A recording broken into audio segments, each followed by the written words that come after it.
ahí sostenemos la hinchada por el equipo argentino. Pablo, estamos ya en momentos de pasar a portfolio personal, y ya estamos... Excelente. Vamos a charlar con nuestros amigos de Portfolio Personal Inversiones, Ceci. Sí, está Pedro Sciaba. Claro, nosotros tenemos nuestro Lobo, pero ahora tenemos también nuestro Pedro, era lo que faltaba. A Pedro Sciaba Serrate, que está allí. Exactamente. Pedro Sciaba Serrate, buen día, ¿cómo estás? ¿Qué haces, Pablo? ¿Cómo andás? Vamos a hacer una novela acá, Pedro y el Lobo, ¿eh? Tenemos Tal cual. Tal cual. Y ahora Pedro. Bueno, contamos un poquito, Pedro, ¿qué estás viendo del mercado local en estas últimas jornadas? A ver, es difícil ocultar toda la turbulencia que tuvimos, ¿no? En las últimas semanas y el mes de julio en particular, ¿no? Con todas las nuevas regulaciones con respecto al dólar libre y demás. Para eso hay que sumarle también que se complicó un poco en las intervenciones del Banco Central en el MULC. La semana pasada tuvo que salir a vender y vender bastante fuerte. Un nivel de intervención, por lo menos en magnitud, que no se veía desde noviembre del año pasado. Más o menos unas ventas por 310 millones de dólares. Y es una situación que para adelante debería complicarse, porque básicamente los que venden dólares en el MULC, que básicamente es el agro, su estacionalidad de liquidación empieza a ser descendente. Ya había tocado un pico en mayo, junio tenía que ser un poco más bajo, julio un poco más bajo, y en adelante eso tendría que continuar. Con lo cual, eso da un panorama un poco más complicado, especialmente porque todavía el Banco Central mantiene la devaluación oficial, el crawling peg, en niveles muy bajos, cerca del 11, 15%, entre el 11 y 15% de tasa anual.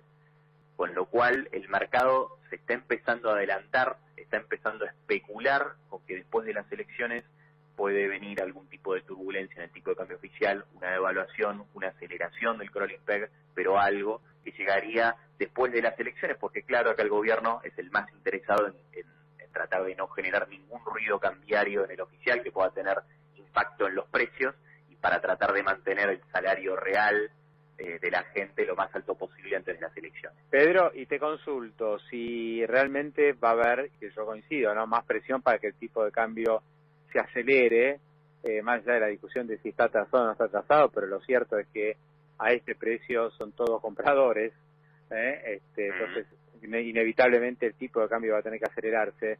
Ahí la opción que es un fondo dólar link, bonos emitidos por empresas o por el propio Estado, que hoy sale con una letra ajustada por dólar. Tal cual, Pablo.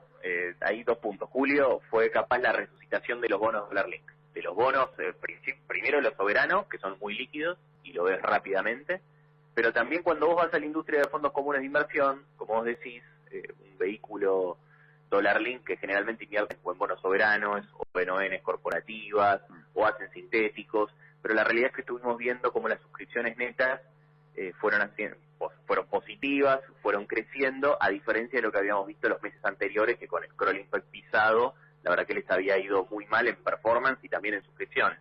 Así que estamos viendo cómo llega la demanda o el apetito por instrumentos que ajustan por la evaluación oficial. Hay muchas empresas que van a demandar cobertura, porque básicamente sus balances, especialmente los que tienen multinacionales, o que tienen gente que de afuera que tiene que ver los balances, saben que después la vara que miden es por el dólar oficial, entonces ahí el CFO o el que tiene que tratar de manejar la caja sabe que prefiere quizás una cobertura dólar link, especialmente ahora que están llegando las elecciones.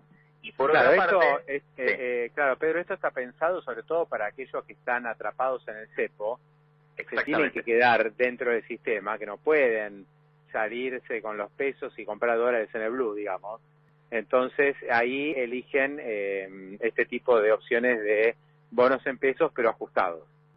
Exactamente. Y ahí lo que vos dijiste es súper interesante, porque fíjate que bueno, ahora justo agosto arranca con probablemente el vencimiento más grande de lo que queda en el año para el Tesoro, que vencen 2 bonos, un Bonsar 21 y el Bocan 21, un Badlar.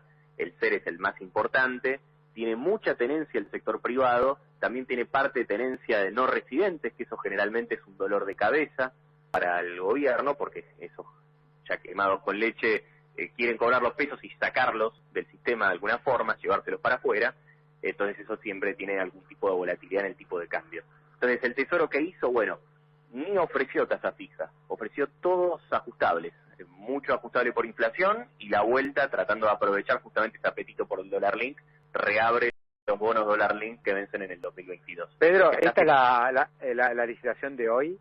Esta es la licitación de hoy, exactamente. Ajá. ¿Cuánto vence? ¿Más de 200.000 millones de pesos? Sí, 220, 225.000 millones de pesos en toda la semana. Claro, no, es un monto importante. Claro, con lo cual ahí el gobierno no tuvo otro remedio que ofrecer títulos ajustados por dólar con los costos que esto conlleva, ¿no? Porque sabe que si el tipo de cambio va a aumentar, automáticamente aumenta la deuda. Totalmente, pero bueno, el rollover de julio la verdad que fue bastante pobretón. Ellos necesitan el acceso al mercado doméstico, porque fíjate que ya en junio y en julio lo que estamos estimando es que el déficit primario fue bastante peor a lo que habíamos visto en los primeros 5 meses. Ya junio había empeorado, julio parece que viene bastante más difícil, y una forma de verlo rápido es mirando cómo aumentó la asistencia monetaria del Banco Central del Tesoro. Obvio. Básicamente todo lo que emitió el Banco Central para asistir al Tesoro, la mitad es desde el 25 de junio en adelante. Entonces ahí te das cuenta que los resultados fiscales vienen peor, el Banco Central empieza a volcar liquidez para financiar al fisco, y eso por supuesto va a tener repercusiones en todas las variables nominales, ¿no?, de la economía. Pedro, te hago la última. ¿Qué pasa para el inversor minorista, que no está tan atrapado como un corporativo? Es decir, y que también quiere cobertura, porque todo el mundo hoy se quiere cubrir.